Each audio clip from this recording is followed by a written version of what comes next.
Welcome to Spaghetti on the Wall, where we throw ideas, see what sticks, and nurture those that do. I'm your host, Armando Leduc, an actor, entrepreneur, and coach, giving you insights that light up your world. We're here to explore the realms of business, marketing, and life, serving up a shot of inspiration with every episode. Ready to make ideas stick and grow them into something great? Let's dive in.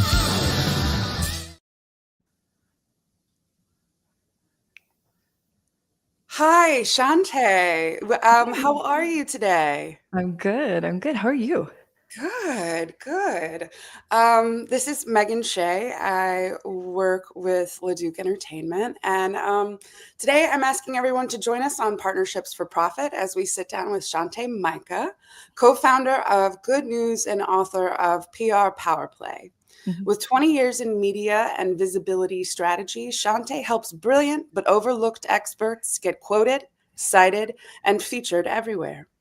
If you've ever felt like the best kept secret in your industry, this episode is your visibility wake-up call. So, Shanté, why do you think some of the smartest people stay completely off the radar? I think it's two things. First, I think it's systems or lack of systems. Otherwise, it's something where, well, I should do that. So it's a one and done. It's a mass blast. It's a really dry press release where every step when it comes to PR is a bit of a mystery. And so people get overwhelmed and they consider it a future them problem. And so they never jump in and get started.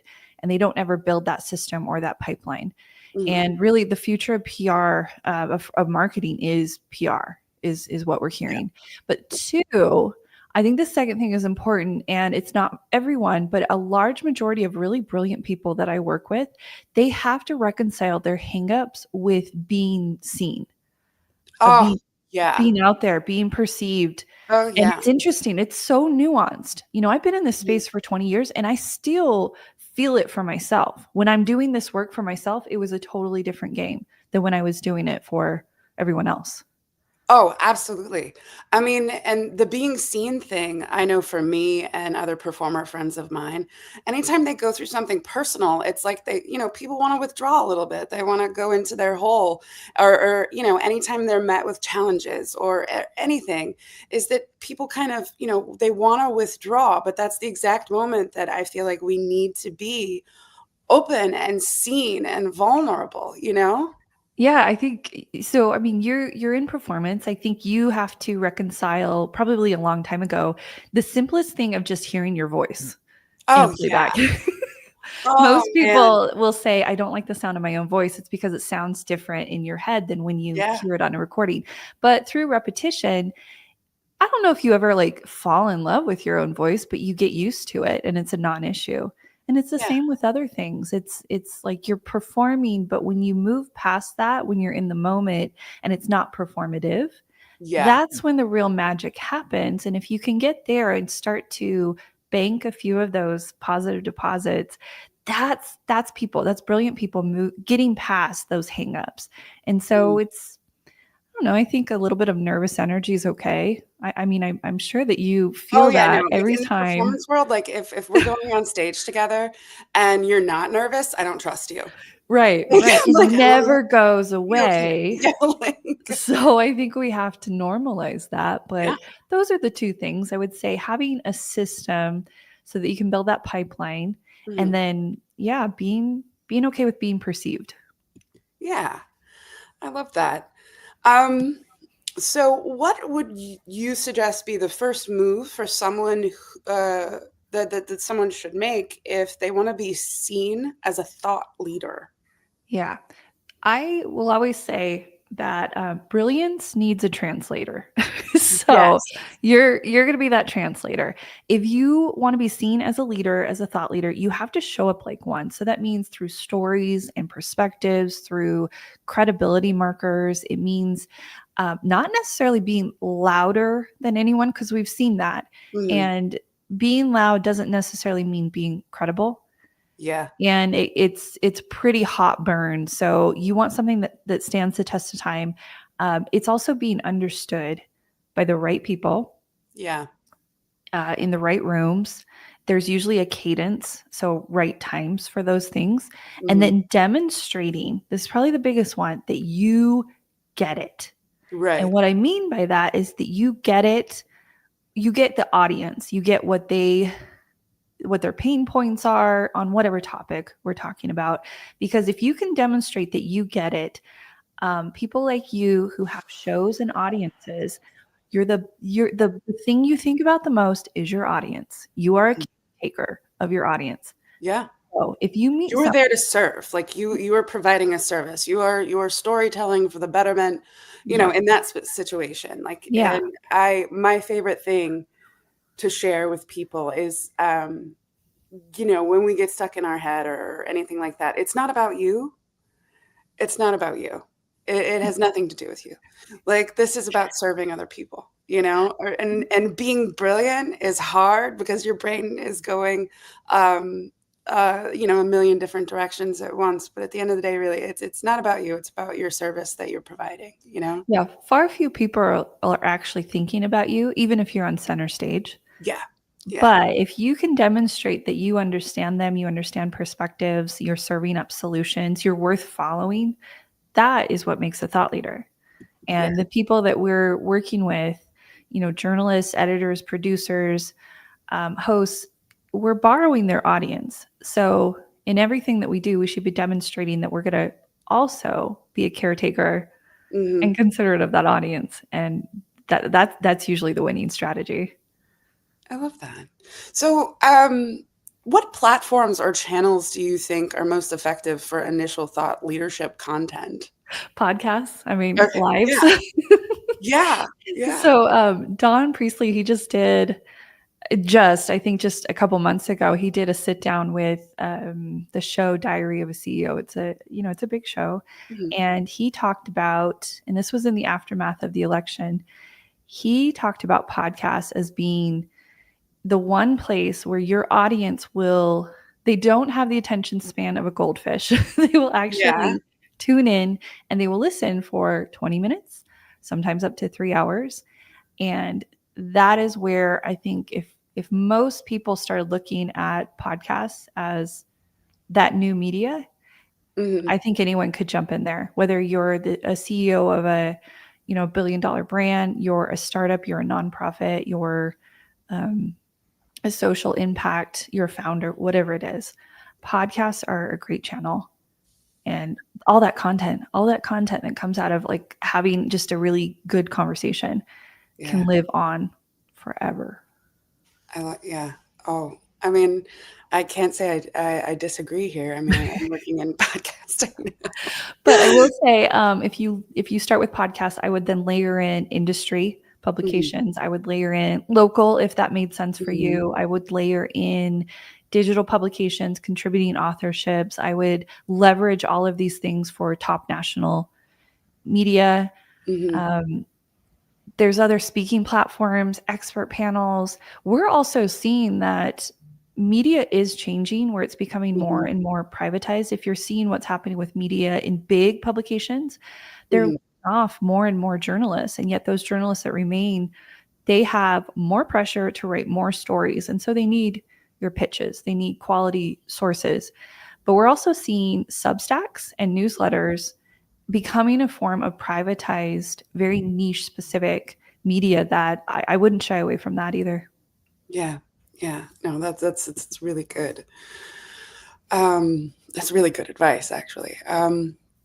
So how do you turn "I'm good at my job" into booked on Forbes and TEDx? Like, how do you get from point A to point B? I mean, we talked about the usage of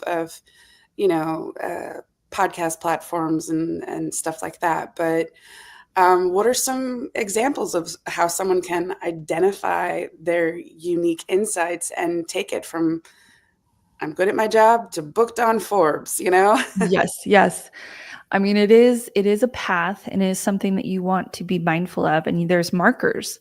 So I would say that turning your narrative, your hot takes, and packaging those into storylines that the media can use is going to be point A, right? But there's also your owned platforms. So things like LinkedIn, where a lot of people that are in the business world are using that as a platform for thought leadership. Mhm. People have newsletters, certainly books, and working with a really great ghostwriter is one way to do that without Yeah. spending all of your time. And you'd be surprised at how many big authors, they still use ghostwriters, but it's Yeah. still their ideas. They're just using a ghostwriter to make sure that it's a quality read. Yeah, But and that's like, I mean, that's a time management thing too. right. Like how you handle your time. Like if you're a big creator Mhm. and that maybe, sitting down behind a computer is really, or a typewriter or whatever, is really difficult for you. So Yeah. that's Yeah. that's But being able to package those into storylines and angles that are mm, relevant. And it means, again, I'll keep coming back to this, but it's not about you. It's about you, but it's not about you. yeah. It's the ability to say, here's my hot take, here's my perspective, but delivering that in a way that makes sense to a stranger. Yeah. And we keep talking about the storytelling thing, and I'm a huge fan of storytelling. But what kind of narrative or storytelling do you find is most effective for reaching a broader audience? Having a perspective, Mhm. I do think that people try to soften their perspectives because they want to be liked, Yeah. but really it's the putting a stake in the ground and firmly. Mhm. You see this all the time. People who are brands that try to go in on a certain narrative, like um, green greenwashing. We see Mhm. green and narratives, and they're pretty squishy on it. Mhm. And consumers are very savvy. They can see that from a mile away. We see the same thing with other like relevant cultural conversations. Mhm. Unless you can say it and say it again and again and not give up that ground, you probably shouldn't be saying it. So having a strong perspective is a great part of storytelling. The ability to have human interest, right, through real world examples, things that will resonate with people. Um, I also tell people that if you are coming across overly polished, it's actually not working. Oh, yeah, I completely agree with that. Yeah, Yeah, especially, jargon, corporate speak. Yeah. yeah, exactly. Like, I mean, I know in my experience from teaching, and I was an acting teacher, theater. I feel like I had to really, really, like, if someone would pick this scene, like where a student had to be really angry in the scene, but they were afraid to look ugly Yeah. on stage, and it's just like, well, no, well, that's just not going to work. Yeah. It's just not Yeah. going to work. You have to give up your fear of looking ugly if you need to get a certain amount angry in the scene. That's good. People are Yeah. afraid of showing their anger, you Yeah. know? I'm So gonna start telling people that don't be afraid to look ugly. If don't, you get yeah, it. yeah, yeah. Ugly it just makes you human. Yes, yeah, and it resonates with people. Tone, inflection, being able to have a certain cadence for how you're telling stories usually means that you thought about them. But corporate speak, jargon, Mhm. buzzwords, usually that kind of stuff is it's not doing what you think it's doing Absolutely not. in this context. Yeah. And I mean, we can click those, like if somebody hits on a talking point, I'm like, they're getting on a talking point again. Yeah, They've done this 10 million times. They're not in the moment, yeah, yeah. You can see that from a mile away. Hmm. So, what would you say is the biggest myth people believe about getting media attention? So I think the biggest myth is I would double down on if that you need to sound corporate to be credible. Mhm. Real media results, they want clarity, they want conviction, Mhm. they don't want anything overly edited. So the myth would be, oh, I have to be so dialed. I do take people through media training, but you'd be surprised. You could do hours and hours and hours of media training. But if you think of it in a moment like this, it's about recall. So it's Mhm. what you're able to retain. So having just a few things in your back pocket, like the ability to take any question that's asked and transition it into the key message that you had in mind, but Yeah. in a way that's personal, human, not robotic. That's just a skill. You have that in your back pocket. Yeah. For the most part, everything else, you're probably not going to remember all the things. Absolutely not. So, And I mean, it's a learnable skill at that. yeah. You Yeah. know, and it's just something that you have to keep practicing. You know, I tell my students when they need to memorize a ton of lines, I'm like, you got to put it in your body. You Mhm. got to walk around and say these lines out loud. You know, just reading it over and over on the page is never going to get you anywhere.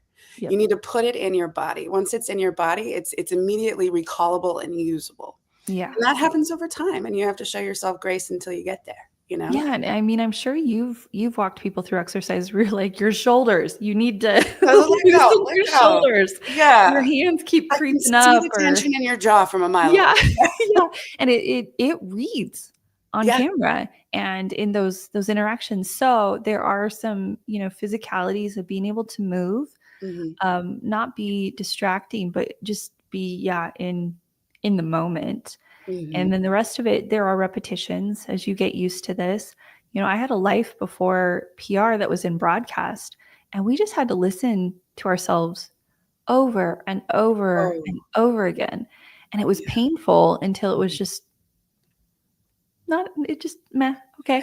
It's just part of life now. Yeah. Yeah. So It's not about me, when, I'm serving, I'm serving. yeah, yeah, yeah. So, I mean, there's other things, there's skills like removing filler words. And there's things like being able to slow down, sometimes Mhm, speed up, have a flow to what you're doing. But the rest of it is going to be, can you be present while retaining and recalling, mhm, what that 90-second soundbite is going to be. This, we get a longer form. We get to talk, we get to go back and forth. But imagine that a lot of your media, hard media, you're going to have short sound bites. So can you mhm. do all that within 90 seconds? Yeah, probably. Just put in the reps. Yeah, yeah, put in that time. Yeah. So can you give us the anatomy of a pitch that you actually gets results? Like how do we go about that? What are some common mistakes people make? Um, you know, we kind of touched on how important it is to personalize things, hmm but what is the anatomy of a pitch that gets results? Okay. So if I were to break this down, and I would caution anyone who did a search and they're like, oh, I found a swipe file.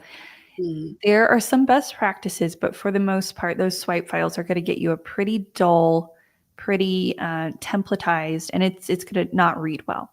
mhm, So the anatomy of pitch, in fact, the pitch that I sent to your show was followed this, and clearly it resulted in a good conversation.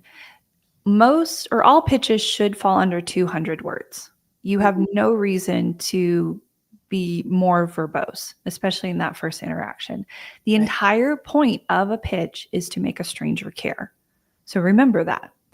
I would say the subject line, I think a lot of people try to be really clever with the subject line, and there is a time to break that rule, but for the most part, as you do this, and you do this with, you know, with at scale, Mhm, you want a subject line that clearly communicates what you're doing.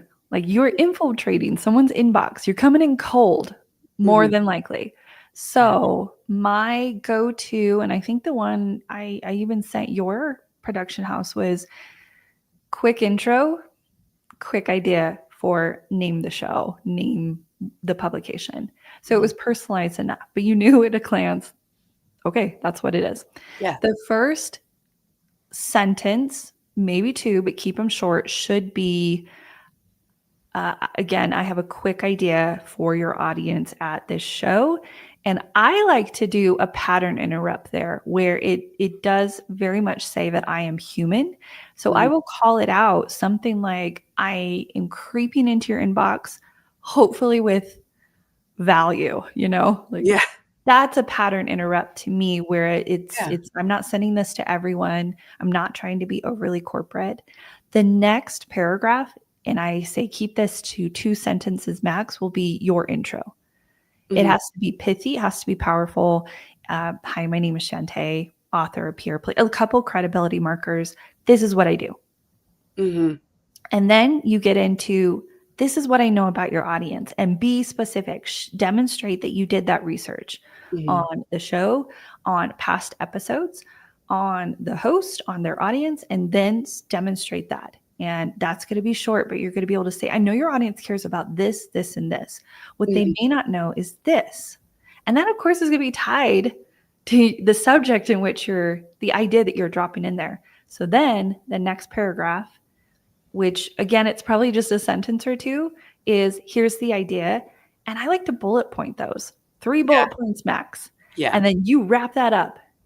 And it's as simple as, if this is an idea that you would be interested in, please let me know. Yeah. I'm sure you can't guess this about me, but I have a tendency to be a little overly verbose at times. And so I really like the idea that there is, you just gave us an outline of how to pitch yourself. Yeah. And I mean, there are times to break those rules. The final thing is, in your signature, have a link. What I hear back from journalists and from other hosts that they're like, I get pitches all day, really bad pitches. They never give me any type of link. So one, they don't connect the dots for me in any type of way. They just send me their bio and say, hey, I'm cool. Take my word for it. And they never give them, and I would say just one link to somewhere where they could go validate that you are who you are. What you're talking about is legit. And that's it. And you could have 2 follow-ups to that same pitch. And then if you never hear back, it doesn't mean it's dead in the water. It means the timing wasn't right. They're busy. You have to consider some journalists receive hundreds of pitches per day. Yeah. So the worst thing you could do is mass blast them or be a bad source. The next thing is not to follow up or to take it personally. So I would say pitch, 2 follow-ups, close that loop. Come back with another idea, a couple months later. Absolutely. So what is your trick? This one's fun. Okay. What's your trick for helping clients say the thing everyone else is scared to? So can you give an example of how you've helped a client reframe a scary message? Yeah, it's I usually ask people, what are you dying to say, but you're afraid people will judge? That usually hits on the thing that's exactly what makes them stand out. It's what creates magic. It's what, truth with just enough teeth is going to be your best way of going about this. But I would say, again, you don't want to be performative. You don't want to be edgy just to be edgy, because we see that. It's exhausting. But if you have truth with teeth, and that means you're willing to back it up, you're willing to say it again. If someone comes at you and they're like, I don't agree, you're like, great, let's have this talk. Then that is going to be your kind of, they call it zone of genius. It's going to be where you're going to be able to co-create something with someone, whether they agree or disagree. It's where your audience, it's going to filter that audience that's like, oh, I've been looking for you. Where have you been? Yeah. And it means you're not for everyone, but that's the point. You're not there. No one is for everyone. No. That doesn't exist. Yeah. No. So that is the point. Being able to ground yourself in something that is, what would you say if you were afraid of being judged, and then go with that. Yeah. How do you help clients balance that, kind of on the same topic, but balance being proactive with maintaining credibility? Yeah. The advice that I give a lot of people is have a system in place, because you will feel weird about it, even after a few reps. So if you have a system where you're just sending out pitches and you're refining that based on the feedback, based on the experiences you're having, then it becomes a pipeline that you feed, and you're not overly analyzing every part of it all the time, which can be paralyzing. I would also say, and this is probably strange, but I talk about this a lot. My one piece of advice for people, and it'd be surprising because I work in visibility, is to be deeply skeptical of attention and allowing it to be part of your ego. Attention really is not the point which I know sounds weird, but it's about impact. Mhm. So if you can stay focused on that, you're in a really good position for people to be interested, for it to never like harm you in a way that you stay hidden. Yeah. Yeah.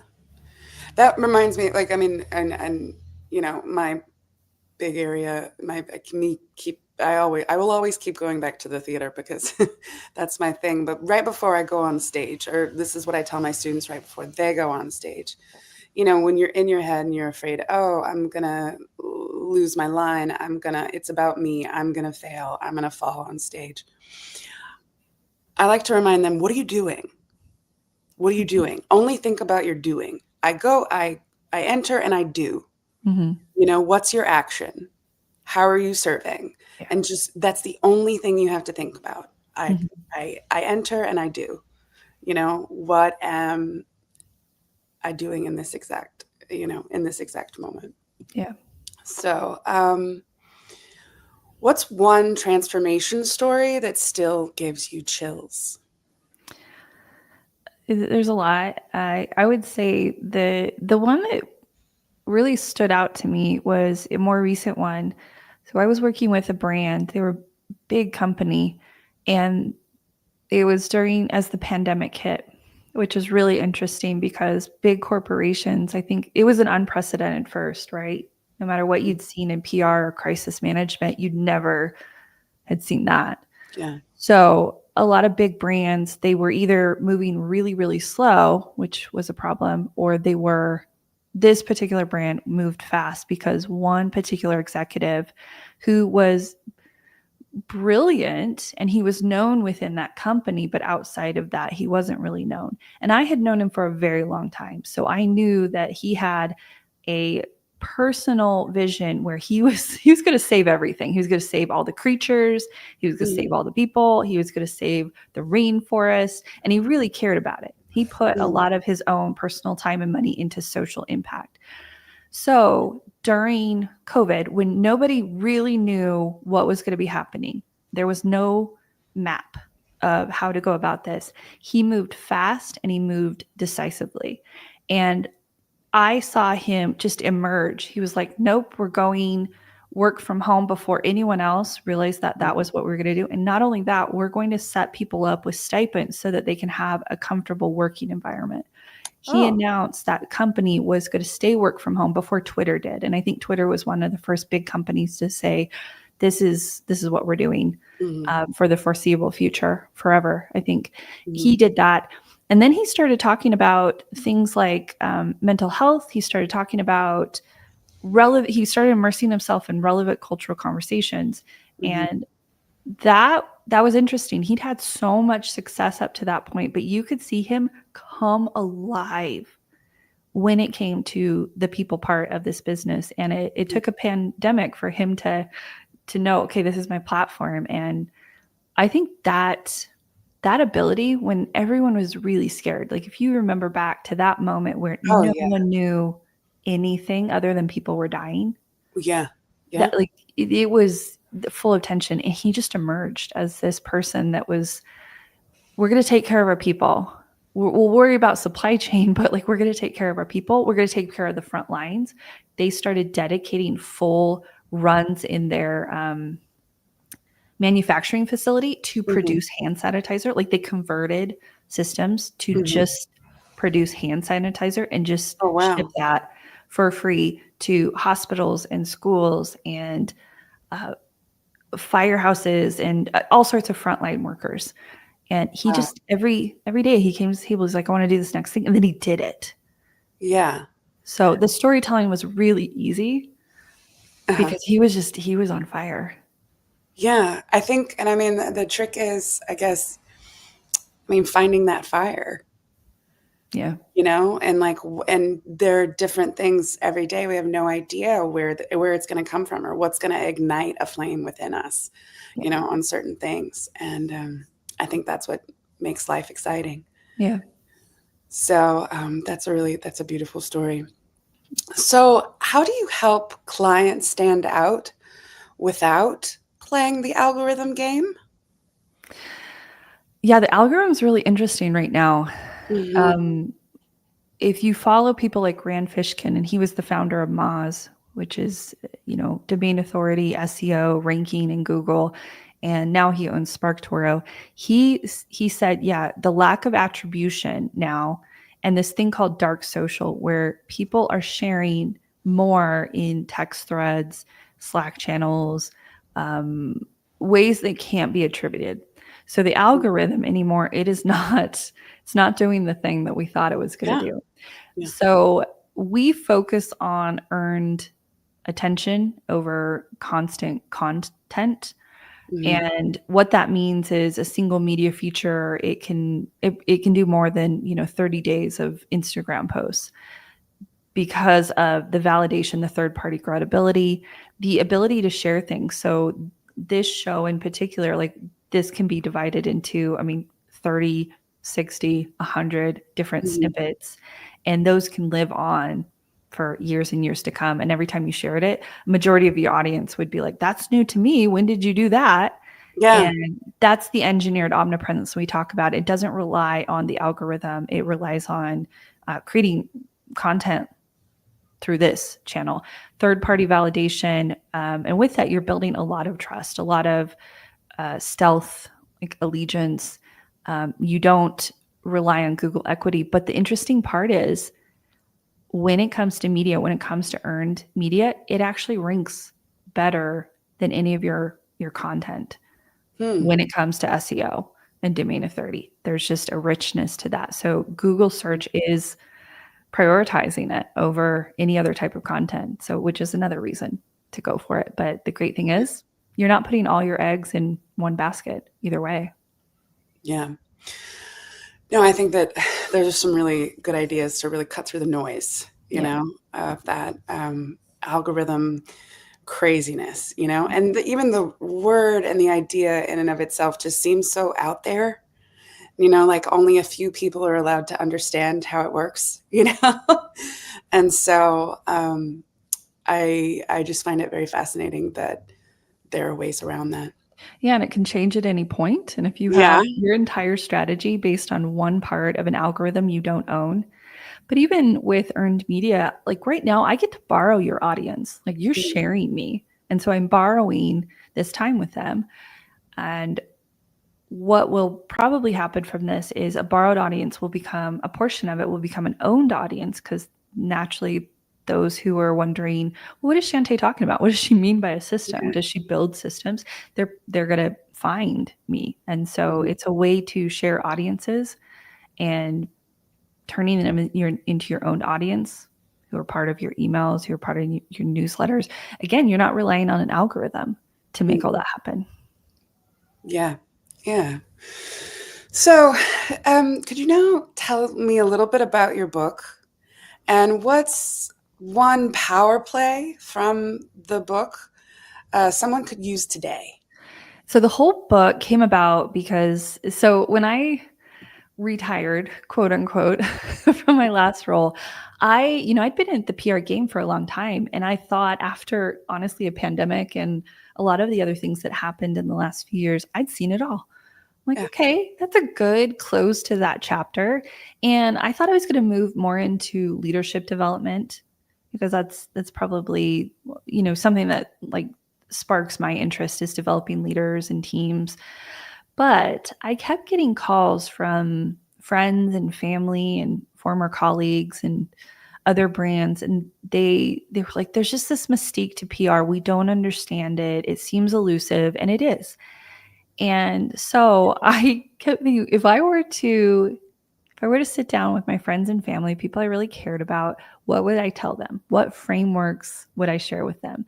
That's where the book came from, putting Mhm. all of this 20 years experience and frameworks that I've used from day one to day, I don't know, 1001, Yeah.